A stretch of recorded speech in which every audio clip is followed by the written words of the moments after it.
Fala, meu pessoal, tudo bem com vocês? Estamos com mais um conteúdo, mais uma notícia para vocês e hoje estamos aqui com o canal do Gustavo Gaia. Todos os créditos ao canal dele, o link do canal dele está na descrição, no comentário fixado. Você que apoia o nosso canal, deixe seu like, se inscreva no nosso canal e não se esqueçam de ativar o sininho de notificações para vocês serem notificados de todos os nossos vídeos. Muito obrigado a todos e vamos pro vídeo. Se faltava um sinal claro de que o fim do PT chegou e de que o Lula vai perder, é que agora, meus amigos, o Lula e o petismo no Brasil estão revoltados com a Rede Globo. Preste atenção, a Rede Globo, que fez de tudo para destruir a direita, colocar Lula na presidência, agora virou alvo de ataque e de revolta desse próprio governo, do PT e de todas essas facções criminosas que tem aí. Sabe por quê? Porque até a Globo entendeu que esse governo não tem como salvar e não tem como defender. Os escândalos do INSS e do Banco Master fizeram com que eles largassem as mãos. E olha, a Globo nunca recebeu tanto dinheiro de um governo como está recebendo agora. E aí vai o Jornal Nacional. Horário nobre, milhões de pessoas assistindo, pelo menos quem assiste isso daqui é justamente o povo que vota no Lula, tá? Eu sei que você não assiste, nem eu assisto, a gente assiste alguns cortes que a gente recebe, mas quem assiste ainda a Globo e o Jornal Nacional é justamente o eleitorado do Lula. E aí o governo, o Jornal Nacional dedica 3 minutos mostrando que o Forcaro, Banco Master, estão intrinsecamente ligados ao governo e ao STF. Isso aqui vale ouro, gente. Assim, se me desculpa, não tem nada. Eu acho que nem o vídeo do Pix, do Nicolas, causaria um estrago que é o Jornal Nacional mostrando quão corrupto o PT e o governo Lula é. Vamos lá. Boa noite. Olá, boa noite. As ligações de Daniel Forcaro no centro do escândalo do Banco Master. A Polícia Federal investiga trocas de mensagens do banqueiro com a namorada. Em conversas pelo celular, Forcaro cita encontros com integrantes dos 3 poderes. Num dos diálogos ele diz: esse negócio de banco é igual máfia. Que engraçado, esse negócio de banco é igual máfia. Ele é um mafioso, né? As mensagens e e-mails mostram que Daniel Forcaro mantinha relações com autoridades de todos os poderes e falou com a então namorada sobre os encontros com o presidente Lula, com o ministro Alexandre de Moraes. Encontros com o presidente Lula? O Forcaro teve encontros com o Bolsonaro, ou com o Flávio Bolsonaro, ou com o Nicolas, ou com o Eduardo Bolsonaro, que eu saiba não, mas teve encontros com os ministros. Ele, na verdade, pagava, né, ministros do Lula. Do STF e com o presidente do Senado, o senador Davi Alcolumbre, que faz tudo para proteger o Forcaro e não abrir a CPMI do Banco Master. da União Brasil. As mensagens mostram ainda que Forcaro contou para a então namorada sobre 2 encontros com o ministro Alexandre de Moraes. Em abril do ano passado, ele falou com Marta: "Tô indo encontrar Alexandre de Moraes aqui perto de casa." "Como assim, amor? Ele está em Campos ou foi para te ver?" "Ele está passando feriado." Em agosto, outra menção a Alexandre e a Ciro. "Tô com Alexandre e tenho reunião depois com Ciro." Segundo o blog da jornalista Malu Gaspar, no jornal O Globo, uma das últimas mensagens que Daniel Forcaro enviou no dia em que foi preso, logo de manhã, foi para o ministro Alexandre de Moraes.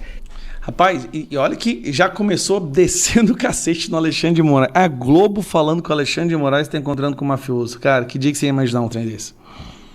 No dia 17 de novembro, o dono do Banco Master escreveu para o ministro: "Fiz uma correria aqui para tentar salvar. Alguma novidade? Conseguiu ter notícia ou bloquear?" Segundo o blog, Alexandre de Moraes respondeu logo: "Mas não é possível saber o que ele disse, porque o que se segue são 3 mensagens de visualização única, do tipo que se apaga assim que o destinatário as lê." Daniel Forcaro também falou sobre uma reunião no Palácio do Planalto com o presidente Lula, em dezembro de 2024. "Como foi?" "Foi ótimo, muito forte. Ele chamou o presidente do Banco Central que vai entrar, 3 ministros. Cara, ele chamou 3 ministros e o presidente do Banco Central para lidar com o mafioso no Palácio da Alvorada. Desculpa, no Palácio do Planalto. O Palácio do Planalto repetiu hoje o que já tinha dito sobre o encontro, que ele foi intermediado pelo ex-ministro Guido Mantega. Guido Mantega, que recebia dinheiro do Forcaro. Os ministros Rui Costa, da Casa Civil, e Alexandre Silveira, de Minas e Energia. Rui Costa, que também está envolvido no esquema lá na Bahia. Participaram e que com a reunião já em andamento, o presidente Lula mandou chamar Gabriel Galípolo, que assumiria a presidência do Banco Central um mês depois, e que o presidente recebe todo empresário e pessoas que procuram por ele. Sério mesmo? Todo empresário é recebido por Lula fora da agenda. Todo empresário. Muito estranho isso, gente. E não foi só uma vez, não. Foram várias vezes que o Vorcaro foi lá. 4 vezes que ele foi no Palácio do Planalto. A Globo noticiando isso em horário nobre, para uma audiência que é majoritariamente de esquerda, porque só sobrou a esquerda que assiste essa porcaria da Globo, é porque, ao meu ver, a Globo já entendeu uma coisa que a gente chama de expectativa de poder. A Globo já entendeu que o Lula não ganha. A Globo faz suas pesquisas, gente, é uma corporação gigantesca. Eles já entenderam que vão vir mais escândalos aí, que o Lula vai sair derretido e que o próximo presidente vai ser Flávio Bolsonaro. Então, eles já estão mirando ali no próximo dono da chave do cofre. É óbvio que eles vão fazer isso. É expectativa de poder, e na política isso determina os ventos, né, nas articulações políticas. A Globo sabe que o Lula não tem chance e vai se arrebentar e já está querendo ali puxar um pouquinho para sardinha para o lado do Flávio Bolsonaro, porque eles veem o Flávio Bolsonaro como mais comedido, equilibrado, né, não fala palavrão como o pai falava. Essa é a visão do cara da Globo, né, do globalista ali. Do Global. Eu tô achando isso ótimo, cara. No Jornal Nacional bateu no Lula e no Alexandre de Moraes. Não foi só Lula, não. Foi a Lula e Alexandre de Moraes. Esse ano tá sendo muito doido mesmo. Que dia que a gente ia imaginar isso há 6 meses atrás? Isolado, desanimado como nós estávamos, né? É a interferência divina, meu amigo. Prender em segredo um contador acusado de revelar dados sigilosos dele, Moraes, e de sua família. O caso é tão absurdo que, se não fosse a imprensa correr atrás e descobrir, até hoje essa prisão estava em completo segredo. Nós temos, portanto, prisões secretas determinadas pelo ministro Moraes dentro do STF. O STF se tornou, parece, um porão da ditadura. Eu sou André Marcília, advogado, comentarista jurídico, e vou trazer todos os detalhes dessa história para você agora, mas antes peço que você se inscreva no canal e deixe o seu joinha, deixe o seu like e ajude assim esse canal a crescer e esse conteúdo a ser distribuído para mais pessoas. Vamos à matéria da Folha de São Paulo, aspas. Um contador está preso há mais de uma semana em segredo, meus caros, preventivamente, sem condenação, sem nada, por suspeita, tá? Sob suspeita de participação no vazamento de dados fiscais de parentes do ministro Alexandre de Moraes, do STF e de outras autoridades. A prisão está mantida em sigilo, secreta, uma prisão secreta. Não é nem sigilo, é secreta, porque ninguém teve acesso sequer à decisão. Eu vou te dizer disso, te dar mais detalhes disso daqui a pouco. Bom, a prisão está mantida secreta desde sábado, desde a semana passada até este sábado, ontem, dia 21, quando a própria imprensa foi atrás, descobriu o caso e fez com que o gabinete do ministro Moraes fosse obrigado a revelar a prisão e se explicar. A ordem de prisão, segundo o gabinete, foi dada pelo próprio Moraes no âmbito do inquérito que investiga os acessos irregulares a dados fiscais, ou seja, aquele inquérito que a gente conhece e que o ministro Moraes mandou investigar a Receita, COAF e etc., para saber se eles vazaram dados dele, ministro, e de outros mais ali do STF. Segundo a Folha apurou, tô lendo a matéria, o contador afirmou à Polícia Federal ter sido um intermediário entre pessoas interessadas nos dados da Receita e outra que dizia saber como obtê-los. Os nomes, até agora, dessas outras pessoas envolvidas permanecem em sigilo. Bom, se esse contador participou realmente desse vazamento, se houve comercialização de dados, é óbvio que isso tem de ser punido, mas não dessa forma, não prendendo uma pessoa por uma semana em segredo, secreta, levando-a para os porões do STF, sem que as pessoas saibam sequer qual é a decisão, sem que o advogado tenha sequer acesso à decisão, que é isso que ele afirmou. Ele diz que ele não conseguiu sequer saber da decisão e o próprio gabinete do ministro Moraes confirmou a informação. Além disso, não dá mais para tolerar, de novo, como sempre, o ministro Moraes sendo vítima e sendo também juiz do caso. Isso se tornou uma banalidade, isso se tornou uma normalização, um absurdo completo, um juiz julgar aquele caso de que ele é vítima, de que seus parentes são vítima. E fora que esse contador não tem foro privilegiado. Qual é o foro privilegiado desse contador para que o caso dele seja investigado ou tratado dentro do STF? Isso é um completo absurdo. A gente criou um foro privilegiado, a gente descriou o foro privilegiado, qualquer coisa pode ser foro privilegiado hoje dentro do STF. Todo mundo sabe que o foro privilegiado ele é apenas para determinadas autoridades, não para qualquer um. Os ministros do STF vulgarizaram até isso. É um completo absurdo, mas é assim que tem sido tratado. A matéria continua dizendo o seguinte, que uma semana se passou sem que ninguém soubesse do caso e que, enfim, as violações são muitas e etc, etc. A verdade, meus caros, é que se não fosse a imprensa, se não fosse o trabalho que a imprensa tem feito, o ministro Moraes ainda deixaria por muito tempo em segredo, em completo segredo, essa prisão nos porões da ditadura do STF. Se a gente tolerar isso, se a gente tolerar que o ministro coloque uma pessoa presa em segredo, se a gente tolerar que o ministro faça as investigações das quais ele é vítima e também o juiz, se a gente tolerar que todo mundo tenha foro privilegiado desde que o STF se interesse pelo caso, bom, então joga fora a Constituição, joga fora todos os direitos, joga fora todas as prerrogativas e vamos entregar o Estado nas mãos do ministro Moraes. Não tem como o Brasil ser passado a limpo dessa forma, não tem como o STF ser passado a limpo enquanto nós tivermos esse tipo de situação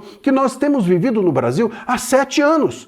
Há 7 anos, desde 2019, com o início do inquérito das fake news. Mas eles não param, não tem como. O STF nas cordas, o ministro Moraes enrolado, o ministro Toffoli mais enrolado do que, enfim, tudo. E eles continuam, eles dobrando a aposta, eles continuam agindo como se eles estivessem em 2019. Isso precisa acabar. A sociedade precisa mostrar que não tolera mais isso, senão não tem forma da gente passar o STF a limpo.